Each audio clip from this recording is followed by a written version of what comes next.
안녕하세요. 저는 47살의 평범한 남성입니다. 부지런한 분들께서는 이미 하루를 시작하셨을 새벽 아침에 저의 이야기를 해보려고 합니다. 저는 5년 전 조금 늦은 나이에 지인의 소개로 지금의 아내를 만나게 되었습니다. 아내는 저보다 12살 어립니다. 처음엔 나이 차이가 꽤 나는 아내에게 미안하기도 했고 부담스럽기도 했지만 저희는 2년이 넘는 시간 동안 서로 알아가며 사랑하고 미래를 약속했습니다. 그리고 현실로 이루었습니다. 연애 시절 아내는 거짓말이 잦은 편이었지만 본심은 여리고 순하다는 느낌을 강하게 받은 저로서는 아내를 믿게 생각할 수 없었던 것 같습니다. 작은 사업체를 운영하며 여느 가정과 같이 아둥바둥 지지고 볶고 단란한 생활을 이어가던 중 운영하던 사업이 갑작스레 실패하게 되었고 재기를 하려 했지만 연이어 시작한 사업은 줄줄이 실패하고 말았습니다. 결국 저는 생계를 이어가기 위해 공장에 다니게 되었습니다.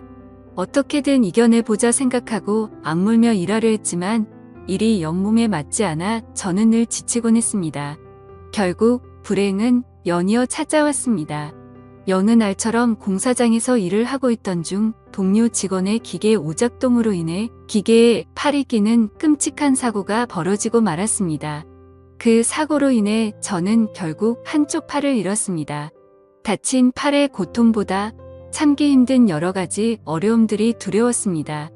눈만 뜨면 봐야 했던 끔찍한 내 팔 몇 차례 견디기 어려운 수술들과 홀어머니의 우울증 좌절하여 하루가 다르게 살이 빠져가던 아내 그것도 모자라 회사와의 합의 과정이 원만히 해결되지 않아 치료 과정에서도 문제가 많았습니다.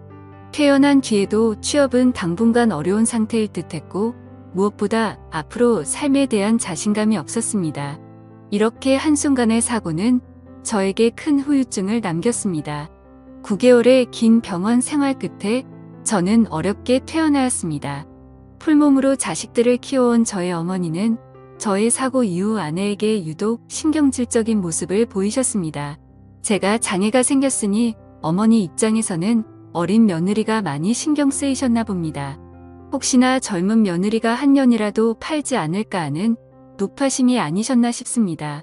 몸이 불편한 저와 유별난 시어머니 사이에 아내의 마음고생은 이만저만 아닐 테지요. 그런 아내에게 너무나 미안하고 고마웠습니다. 어머니께 걱정하지 말라며 아내에게 잔소리하는 어머니를 뒤로하고 아내 손을 잡아 이끌었습니다.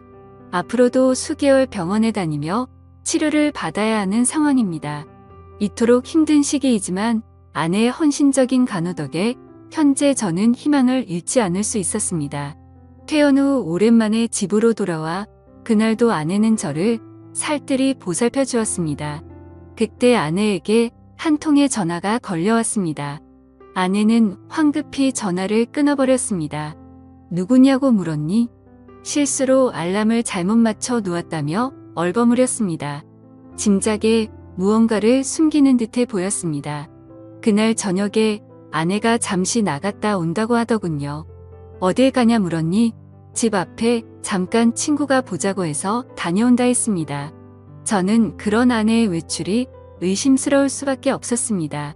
밤 9시가 되어도 아내는 귀가하지 않았습니다. 그렇게 애타게 아내를 기다리고 있는데 어머니께 전화 한 통이 걸려왔습니다.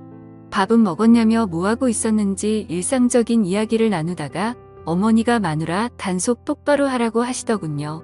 무슨 소리냐고 물으니 동네 사람들한테 내가 무슨 소리를 들었는지라며 제가 병원에 입원했을 때 아내가 밤마다 외간 남자를 만난다고 다닌다는 충격적인 이야기였습니다. 아무래도 아내는 저보다 한참 어리고 저는 사고로 몸이 불편한 상황이니 남자로서 자신감이 많이 떨어진 상태였습니다. 어머니께 이상한 소문까지 들으니 신경이 많이 쓰이더군요. 며칠 후 저는 동네의 친한 후배를 은밀히 만났습니다. 어릴 때부터 알고 지낸 막연한 사이이라 저의 고민을 터놓고 얘기했습니다. 아내가 나 몰래 바람을 피우는 것 같다며 얘기했고 후배는 본인이 도울 수 있는 일이 없냐고 물었습니다. 저는 아내를 확인하고 싶었고 그렇게 후배에게 아내의 뒷조사를 부탁하게 되었습니다. 늦은 밤 또다시 아내가 집을 나서더군요. 주방에는 오늘 또 늦을 테니 저녁 잘 챙겨 먹으라며 쪽지를 남겨놨습니다. 아내를 기다리다 출출하여 저는 부엌으로 들어갔습니다. 대충 라면이나 끓여 먹자 생각하여 라면을 끓이고 옮기던 찰나에 라면이 제 몸에 쏟아지고 저는 또 다치고 말았습니다. 어머니께 연락드려 도움을 받아 병원으로 왔습니다. 한참이 지나서야 아내가 병원에 나타났습니다. 진한 화장과 화려한 차림새의 아내. 도대체 어디서 무얼 하고 다니는지 점점 더 저의 의심은 커질 수밖에 없었습니다. 그 이후로도 아내의 매출은 점점 잦아지고 귀가 시간도 더욱 늦어졌습니다. 아내는 180도 달라졌습니다. 그리고 얼마 후 저는 동네 후배를 다시 만났습니다. 어떠냐 아내가 바람핀 거 맞냐 하면 물었습니다. 후배는 직접 보라며 사진을 주더군요. 너무나 깨끗했습니다. 장 보러 다니고 커피 마시고 다닌 게 다였습니다. 흠잡을 게 없더군요. 말도 안 된다며 후배에게 따졌습니다. 결과가 깨끗하면 오히려 좋아해야 하는 거 아니냐고 오히려 후배가 저를 못마땅하게 쳐다보더군요. 하지만 저는 도저히 사진을 믿을 수가 없었습니다. 다음날 술에 잔뜩 취해 비틀거리며 아내가 집으로 돌아왔습니다. 더 이상 참을 수가 없어 아내에게 따졌습니다. 허구한 날 어떤 자식 만나고 다니는 거냐며 적당히 좀 하라고 소리쳤습니다. 그러자 아내는 어이없다는 듯 저를 쳐다보며 되려 저에게 소리를 지르더군요. 본인도 이제 더 이상 못 참겠다며 지긋지긋하답니다. 이럴 거면 차라리 이혼하자고 하더군요. 그야말로 적반하장이었습니다. 이혼하자고 폭탄 선언하는 아내가 도무지 이해되지 않았습니다. 아내가 저녁마다 외출하고 늦은 밤이 되어서야 들어오는데 어떤 남편이 이 상황을 이해할까요? 아내는 그날 이후 외출 시간도 길어지고 횟수도 증가했고 나중엔 외박을 하는 상황까지 벌어졌습니다. 이제 아내의 외출은 일상이 되어버린 듯 했습니다. 더 이상 두고 볼만은 없었습니다. 몸이 불편했지만 저는 몰래 아내의 뒤를 쫓기로 했습니다. 이토록 어두컴컴한 밤에 아내는 도대체 어디를 가는 걸까요? 아내는 집 근처의 한 시내에 번잡한 유흥가로 향했습니다. 그리고 아내가 들어간 곳은 유흥가의 한 노래방이었습니다. 더 이상 따라 들어가지 못하고 가게 앞에서 멈춰섰습니다. 아는 언니라도 만나서 기분 풀려왔겠지 싶어 따라 들어갈까 말까 고민하다 여기까지 온 거 내 두 눈으로 직접 확인하자 생각해 노래방 안으로 들어갔습니다. 아내가 있는 룸을 찾아 유리 너머로 방 하나하나 확인하다 찰나에 웬 남자들 여럿과 어울려 춤추고 노래하는 아내의 모습을 보았습니다. 모르는 남자 4명과 아내와 그리고 아내와 나이가 비슷해 보이는 여자 1명이 함께 노래 부르며 춤추고 서로 껴안고 놀고 있는 것이었습니다. 그렇습니다. 아내는 저 몰래 노래방에서 일을 하고 있던 것이었습니다. 도대체 왜 아내가 그랬을까? 눈앞의 광경을 믿을 수가 없었습니다. 충격에 룸 앞에 주저앉아 망연자실하고 있을 때였습니다. 갑자기 아내가 전화를 받으며 황급히 밖으로 뛰쳐나오더군요. 저는 재빨리 아내에게 들킬까 싶어 몸을 숨겼습니다. 누구를 만나기로 한 듯 뛰어가는 아내를 저는 다시 뒤쫓았습니다. 가로등이 없는 시내 한 골목에서 아내가 누군가를 기다리고 있었습니다. 그리고 그 어둠 속에서 아내를 향해 한 남자가 다가왔습니다. 그런데 그 남자는 놀랍게도 제가 고민을 터놓고 얘기했던 후배 녀석이었습니다. 흥분한 저는 보고 있을 수만은 없었습니다. 후배와 아내에게 다가갔습니다. 어떻게 너희들이 이럴 수가 있냐며 후배 놈에게는 왜 내가 내 마누라랑 놀아나고 있는 거냐고 따졌고 아내에게는 이놈이랑 무슨 짓을 하고 다니는 거냐고 소리쳤습니다. 느닷없이 제가 나타나니 그 둘은 소스라치게 놀라더군요. 그런데 오히려 아내가 저를 냉정하게 밀치더니 이게 무슨 짓이냐고 되려 저에게 소리쳤습니다.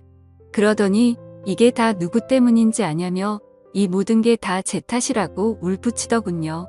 아내는 동네 언니의 소개로 몇 달 전부터 노래방에서 일을 시작했다고 합니다. 그렇게 저 몰래 매일 밤 노래방으로 출근했던 겁니다. 저의 사고로 긴 병원 생활을 마치고 태어날 무렵 아내를 기다리고 있던 건 어마어마한 액수의 병원비 청구서였다고 합니다. 저희에게 마땅히 들어놓은 보험도 없었고 경제적으로도 당연히 좋지 않은 상황이었습니다. 처음엔 저희 어머니와 처가댁에서 도움을 받아 어찌어찌 살아갔나 봅니다. 저에게는 괜찮다며 걱정하지 말라고 했던 아내에게 이렇게나 큰 걱정이 있는 줄 미처 몰랐습니다. 괜찮다고 하여 저는 괜찮은 줄만 알았네요. 평범한 주부로만 살아온 아내가 큰 돈을 마련할 수 있는 일은 결국 도움의 일이었던 것이었습니다. 저의 치료비와 생계를 이어가기 위해 아내 역시도 이 악물고 시작한 일이었는데 오히려 저 때문에 아내의 불행이 시작되었던 것이었습니다. 아내의 뒷조사를 부탁한 후배놈이 아내의 노래방으로 찾아갔던 것이었습니다. 후배놈이 아내에게 노래방에서 아내가 남자들과 어울리는 수십 장의 사진을 보여주며 아내의 비밀을 지켜주는 대가로 계속해서 돈을 요구했던 것입니다. 심지어 그 후배놈은 돈이 적다는 이유로 아내에게 폭력까지 휘둘렀었다고 합니다. 이 후배놈은 저희 아내가 도우미 일을 하는 것을 알면서도 저에게 말을 하지 않은 것이지요. 그리고 오히려 아내를 찾아가서 도우미 일이라는 것을 남편에게 말하지 않을 테니 돈을 내놓으라고 협박했던 것입니다. 아내가 저를 붙잡고 하소연합니다. 자신이 얼마나 힘들었는지 아냐며 모든 게 저를 사랑해서 그런 거였다고 합니다. 저는 왜 진작에 나한테 말하지 못했냐고 미안하다고 아내를 껴안고 울었습니다. 그리고 그 후배놈을 아내를 협박한 이유로 경찰에 신고했습니다. 이제 곧 뜨는 해를 바라보면서 이렇게 글을 쓰니 그때의 일이 다시 생각나네요. 지금 저는 적은 돈이지만 일을 할 수 있는 상황이 되었고 아내도 근처 식당에서 일을 하며 지내고 있습니다. 함께 모으는 돈이 비록 큰 돈은 아니지만 서로가 있음에 감사하고 행복해하며 열심히 살고 있습니다. 긴 글 읽어주셔서 감사합니다. 오늘의 사연 들어주셔서 감사합니다. 여러분의 생각은 어떠신지 댓글 달아주세요. 재미있게 시청하셨다면 구독, 좋아요 부탁드립니다.